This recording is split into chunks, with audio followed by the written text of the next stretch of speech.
I'm going to tell you something that most sales trainers wouldn't say. Cold calling isn't the hardest part about sales. In fact, if you hate cold calling, there's a chance that, like me, you had it all wrong. After 40 years, I don't believe that people are afraid of cold calling. I believe that they're afraid of being rejected by somebody that they've never met before. It's something that almost nobody talks about, and we're going to talk about it today. Let's look at 3 strategies to have a better chance at getting the appointment and avoiding that fear of rejection. Welcome to PB Real Impact, where I share over 40 years of sales experience, and we'll be tackling these kinds of challenges. Number 1, the homework. People have difficulty talking about the fear of rejection, especially when it comes to talking about cold calling. Nobody likes to be rejected, especially before you've had the chance to meet them and earn their business. The more background and information that you can get on the company and the person that you're trying to get the cold call appointment with, the better chances you have of landing that appointment. So get on LinkedIn, check them out, look at their website, take notes. If the target list that you have for cold calling doesn't have the contact name on the list, then these are 2 excellent resources for you to go to get that information. Remember, lots of people cold call the prospects that you have on your list. The ones who are successful, they're the ones that do the homework and put in the work to learn about the opportunity. The effort isn't lost on the person that you're trying to get in front of.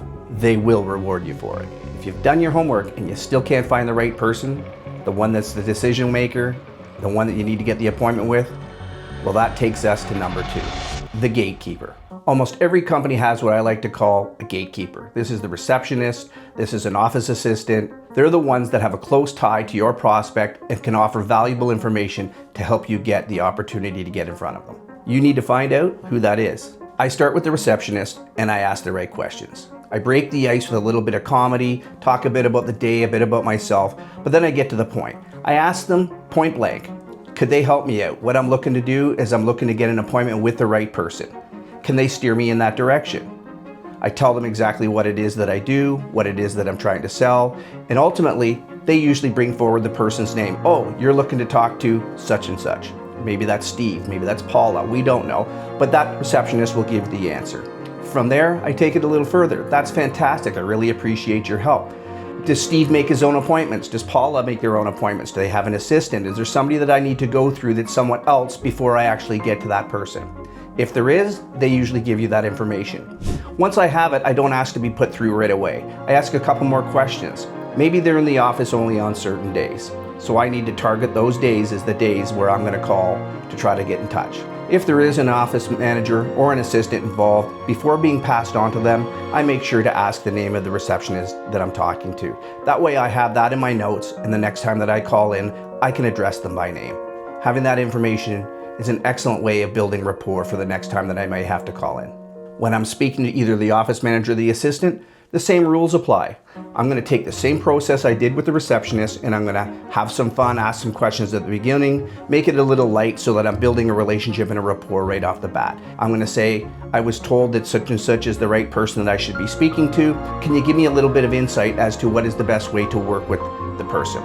Maybe the person you're talking to is actually the person that sets up the appointments for them. If that's the case, at that point, they're the ones that will open up and say, actually, I look after the appointments for Steve or for Paula, and I'll be more than happy to look into the calendar and see. Can you tell me what it is that you'd like to speak to them about? If they aren't the ones that actually put the appointments together, and that the person that you're looking to book the appointment with does it by themselves, no problem. Use this opportunity to speak to who you have on the phone and gain a little bit more information. Again, find out when the best time is to reach out to them directly, or if there's a certain way that they like to do business. Maybe they have certain days set aside for people to come in and see them for appointments, and maybe they have some days that are strictly off limits because either they're in stores, they're on site, they're not in the building, whatever the case may be, especially in today's world where a hybrid schedule exists. So you never know, maybe they're only in the office 3 days a week.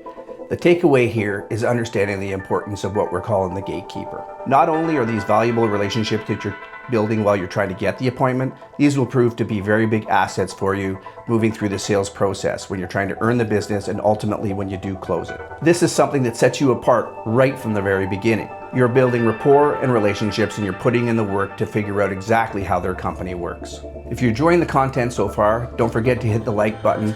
It definitely makes a difference. Okay, we've done the homework and we've used that leverage to start a conversation with the gatekeeper or the gatekeepers. Now you have their attention, now it's time to talk to them and get that appointment. Number 3, the objective. It's closing time. It's where we take everything that we have learned so far and put it towards getting that appointment. You can start by using something that you learned from the gatekeeper as an excellent icebreaker opportunity. Something that you know will resonate with them and make them feel comfortable. Then lean into your homework. Show them that you've put in the work and the effort to learn about their company. Don't try to sell or close the business on the phone. Instead, focus on letting them know that you can be a partner to them and that you can provide solutions. Ultimately, what you're trying to do is make their life and their job easier. Ask them for 20 minutes of their time. Tell them that you recognize that they're busy and that their time is valuable, and promise not to waste it. 20 minutes is the perfect amount of time because it's easy to fit into their schedule and it doesn't disrupt their day. Side note, make sure you're respecting that 20 minutes when you do get the appointment. Keep your eye on the time and don't go past the 20 minutes.